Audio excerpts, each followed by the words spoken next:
ભાવનગર જિલ્લાના તળાજા તાલુકા પંચાયતની ચૂંટણી બાદ આજે પ્રમુખ અને ઉપપ્રમુખની વરણી કરવામાં આવી હતી।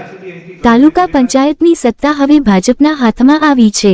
તળાજા તાલુકા પંચાયતની કુલ 32 બેઠકોમાંથી 17 બેઠકો ભારતીય જનતા પાર્ટીએ કબજે કરી હતી, જ્યારે 13 બેઠકો ઇન્ડિયન નેશનલ કોંગ્રેસના ફાળે ગઈ હતી। ઉપરાંત એક બેઠક આમ આદમી પાર્ટી સમર્થિત ઉમેદવાર, એક બેઠક અપક્ષ ઉમેદવાર દ્વારા જીતવામાં આવી હતી।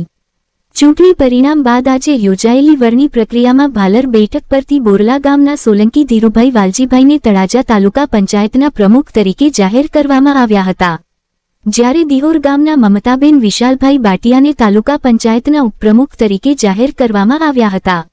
પ્રમુખ અને ઉપપ્રમુખની વરણી બાદ ભાજપ કાર્યકરોમાં ખુશીની લાગણી જોવા મળી રહી છે।